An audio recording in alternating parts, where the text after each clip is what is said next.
Hello, everybody, and welcome to the Sunny Side podcast. Today, I am joined by Mr. Kevin Baker. He is the founder of a company called Cybertech Holdings. I'm going to let Kevin introduce himself. Kevin, how are we doing, good sir? I'm doing great. Hi, everyone. I'm Kevin Baker, founder of Cybertech Holdings, which was established a couple of years ago. But getting things off the ground, we actually made it live and up and running January 2026. We focus on Exciting. software development, application development, mobile app development, and cybersecurity services as well.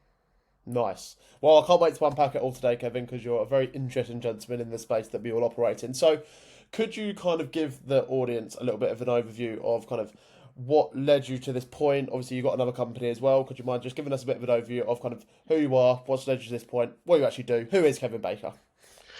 So, Kevin Baker, entrepreneur. I have I have a few other entities that I own, uh, 100% owner or part owner, but primarily I was focused on cybersecurity in that space for probably 31 years Nice. and provided a lot of professional services for clients in every vertical you could possibly think of, and some you probably won't think of. So I've seen a lot, been involved in a lot, have a very strong technical background, engineering background, which went with my passion of cybersecurity. So fast forwarding, why did I start Cybertech Holdings? So a couple years ago, we saw an industry trend with funding being unavailable, getting cut in the healthcare space, and the most, I guess, the most busy vertical for cybersecurity is in the healthcare. A lot of hospitals were having issues, a lot of clinics need services, XYZ. A lot of it was dependent on the Medicaid, Medicare funding. We Yeah. saw a trend happening, and I said to myself, well, what's next? Well, knowing what our clients' needs were, with a lot of application and software needs or website needs, I said, well, let's see if we could put this to some good use. So I said, let me spin off another entity.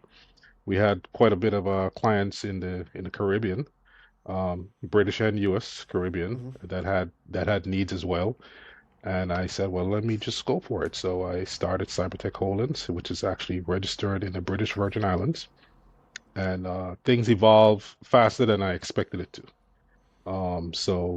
I have about 21 people on staff right now, and we focus on, like I said, cybersecurity services and software, anything to do with software development, website development. That's our forte.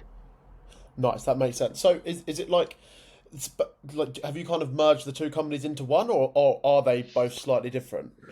No, they're somewhat different. I don't tap the resources for biomass into Cybertech Holdings, totally separate Okay. resources. Um, and then mostly majority of the staff in Cybertech Holdings are development staff, business analysts, social media experts, AI professionals, Okay. those type of stuff. I do have a small handful of security experts within this that organization. Okay, makes sense. So what? So you said that things obviously took off quite rapidly. What do you think that come down to? You think that was just because you are the Kevin Baker, or did you do something else in Well, particular? I would like to say that, but to be honest with you, that's not the truth. So, like I said, I've been through this whole thing for about 31 years, and I've tried the marketing aspects with within biomass for a while. And it for those that have tried the social media marketing, it's very, very tough. It's a very tough thing to deal with. Sometimes it works, sometimes it didn't work. I've never had success. So when I started Cybertech Holdings, uh, my folks said, well, give them a shot. Let them give them the opportunity to do so. I was like, go get it, whatever. Um, my gosh, the results were tremendous.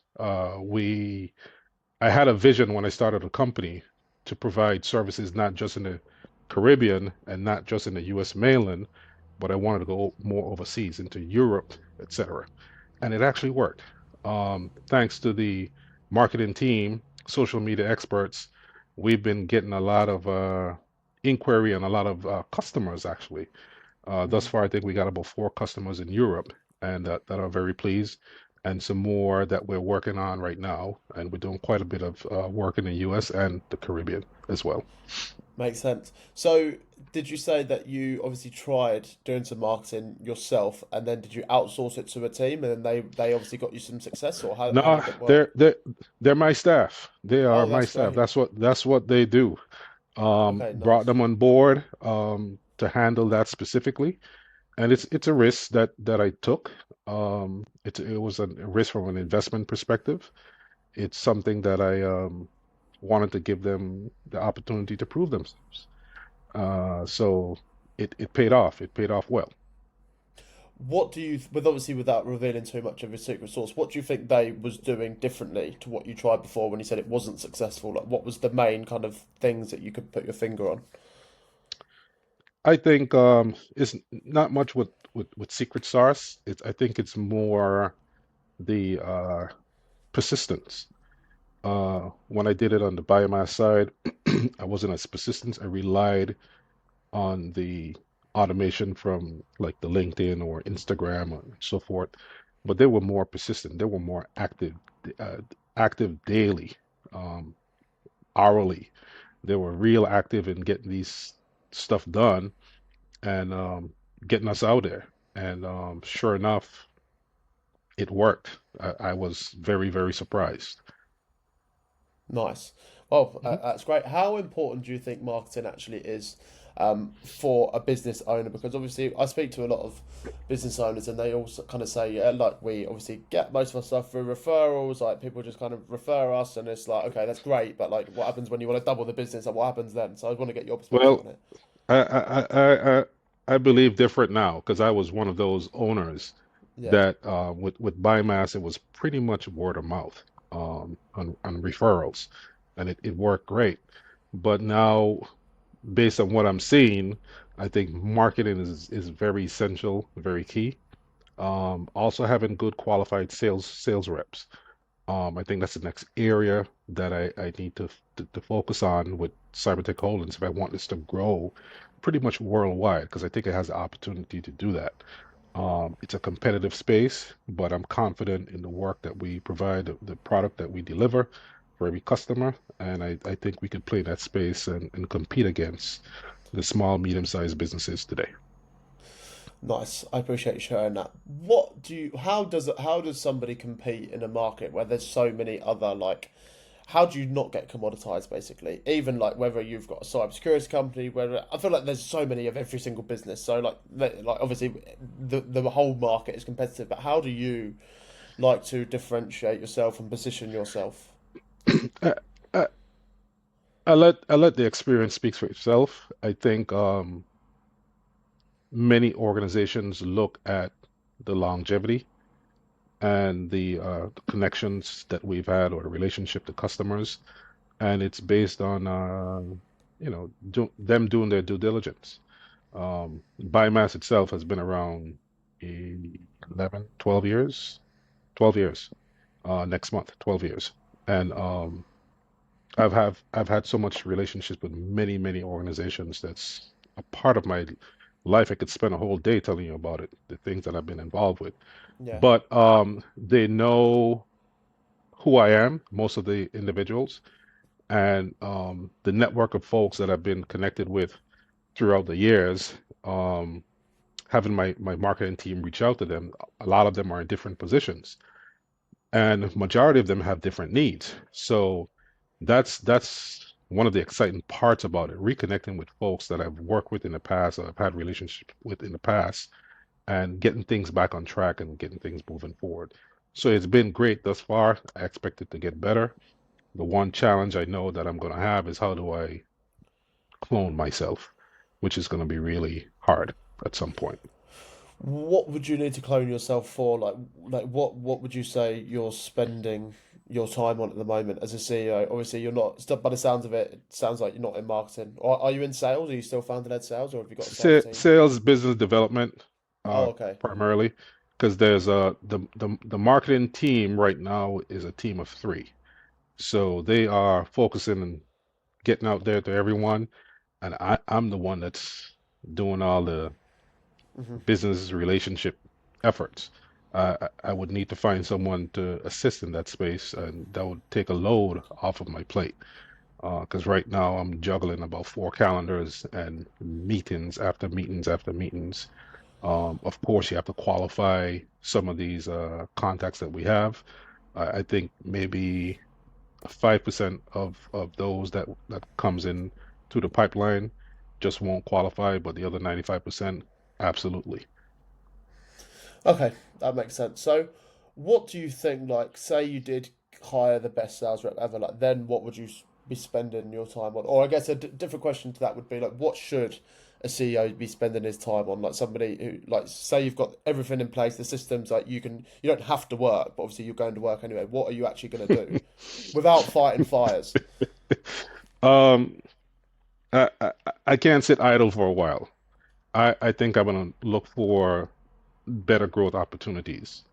Where can we expand these services to opposed to where we are just now? Building better relationships, uh, possibly attending more networking sessions and helping to help in that aspect.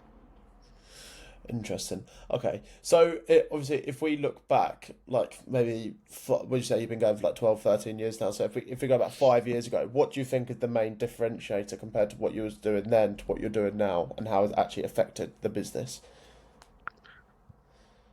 Uh, Going 5 years back, the main differentiator is resources, additional resources. I did not have uh, primarily a marketing team. Okay, I kind of try to do that on my own. I try to outsource it to some companies, but they didn't really understood cybersecurity. That's what we were focused on, and it just never worked. Um, but having a dedicated team that sit with you and understand how I think, what my vision is, and what to focus on, who to work with, how to work with everything, I think that helped a great deal. and what? So when you say resources, you don't actually mean cash. You mean like team members, or do you mean a Team bit of members, both? yeah, yeah. Team members, yeah. And what have been some of the other hires that you've made and thought, oh my god, like I could never ever live without this person again? Not even necessarily a name, but I'd like a job title or a position. um,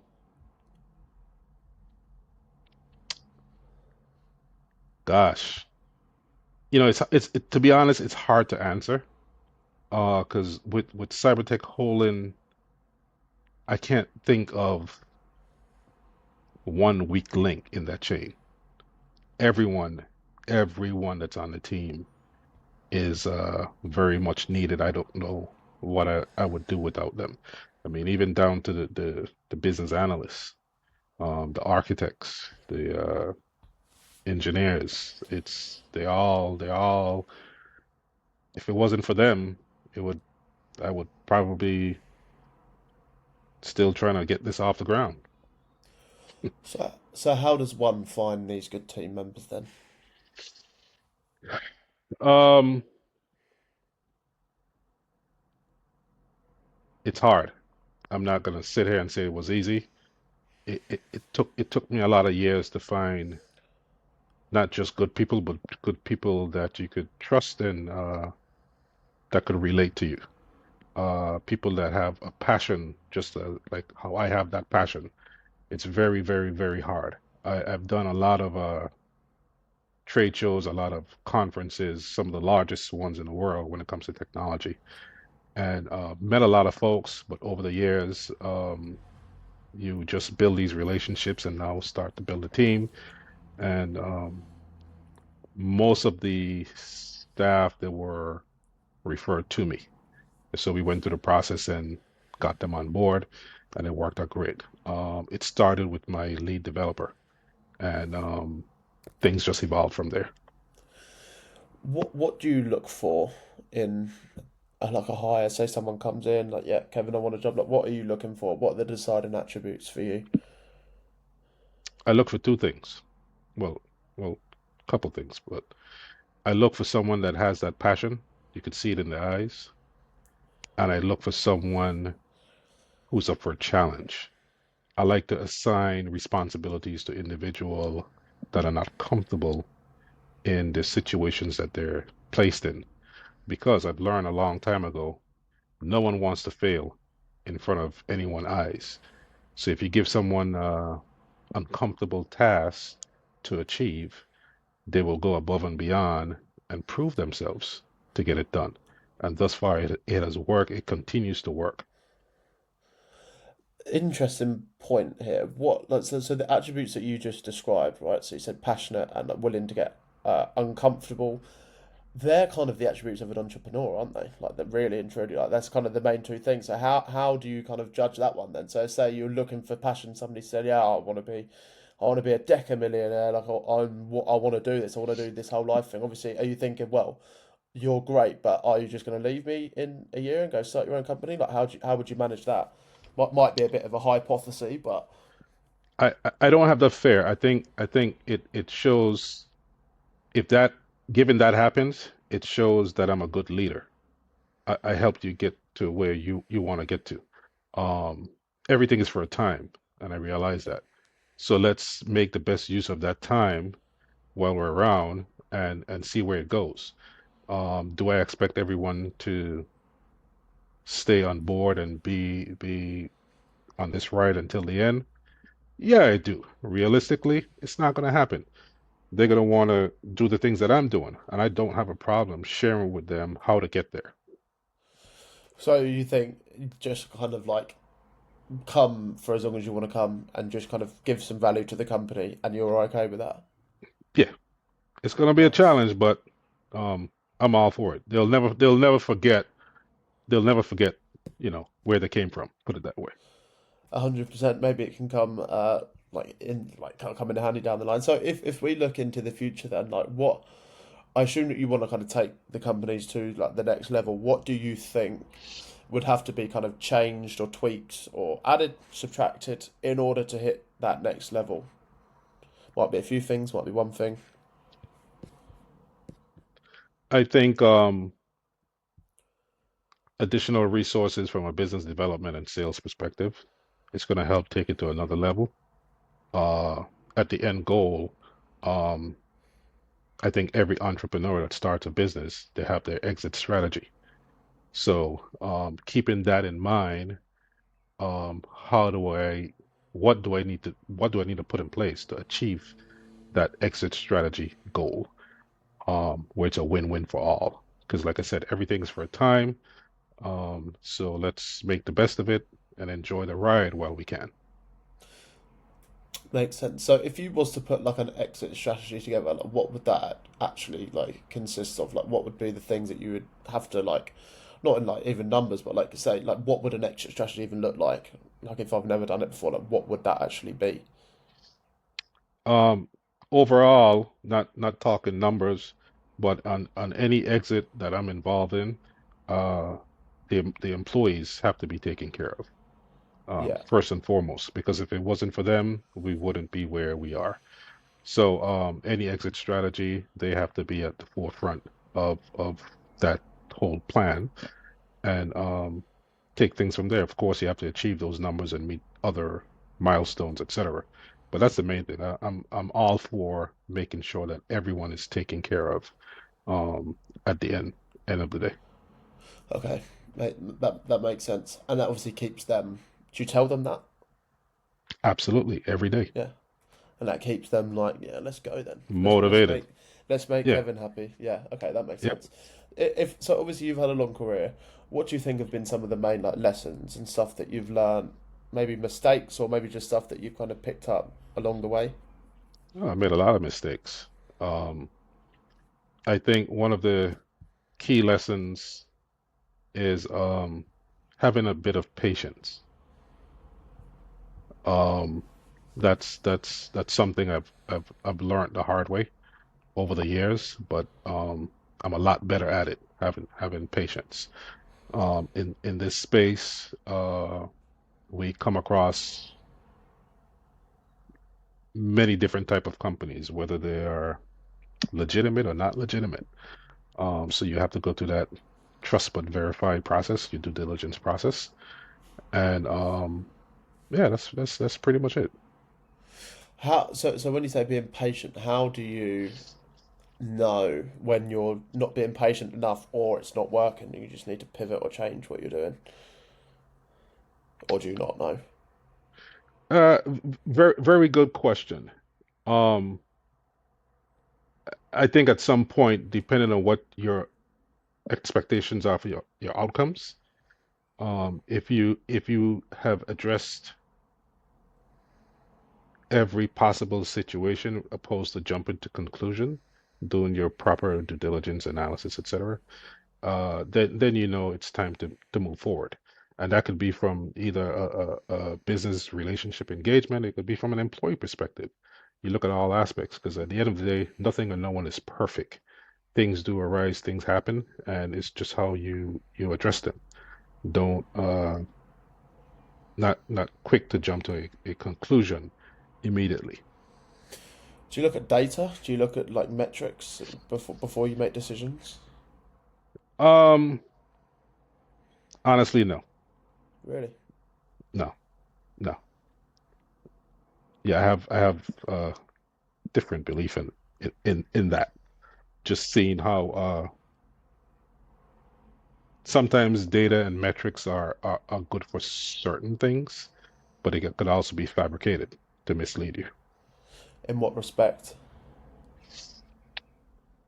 Um, y- Scenario, if you're looking to make a decision on, let's use for like cybertech purposes, for building an application or for a specific vertical, you could get metrics and data based on that vertical, but you don't know what criterias were involved to develop or to achieve that data that you're collecting. So it could be very well misleading. Um, Hence the reason why I say having more patience and doing proper due diligence goes a far way. You can't always believe what you see and write, especially what you gather, whether it's from a system or whether it's from the internet. Those things are derived from humans or other criterias or calculations and formulas that that may not specifically fall in line with what you're looking to put together. It's a very interesting perspective, actually. Never actually thought about it like that. Mhm. Interesting. Okay, I mean, just one more question before we wrap up, Kevin. How do you kind of see AI reshaping what you are doing?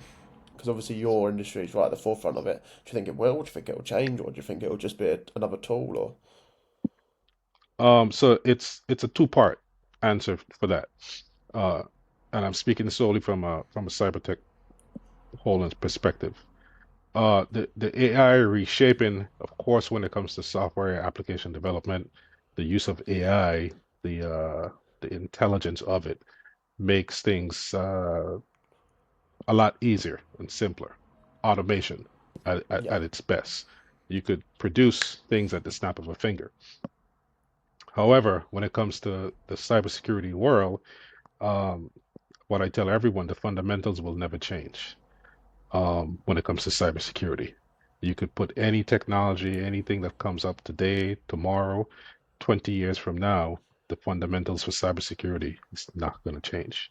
So once you have that strong foundation and fundamentals, which we build our applications and systems from, we don't expect to have any issues whatsoever. interesting perspective. Do you think that AI will like replace certain aspects of the team that you have right now?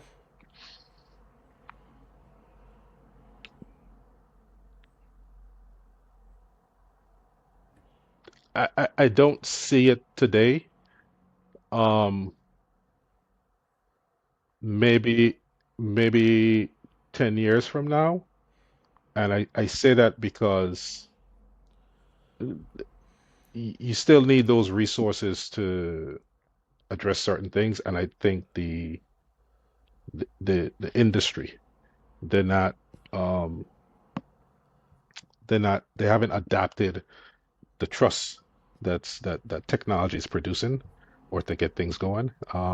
Everyone have the culture they want to see, they want to talk to you still. They don't want to any automation because there's no trust there yet. So off the top, no, I don't see it replacing anyone. But maybe 10, 12 years down the road, yeah, we will probably refine, retune, and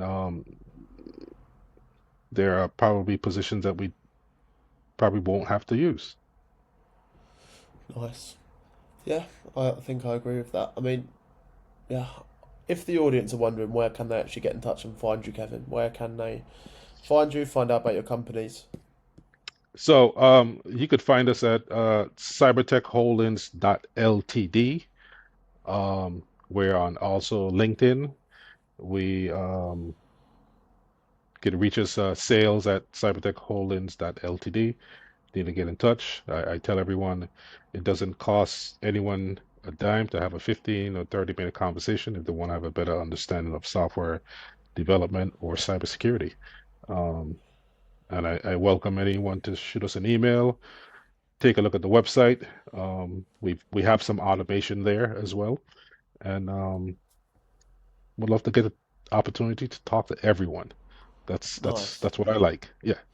Perfect, Kevin. Well, listen, thank you so much for coming on. I've learned a lot from Yeah. you. It's been a great conversation. Thank you very Yes, sir. much.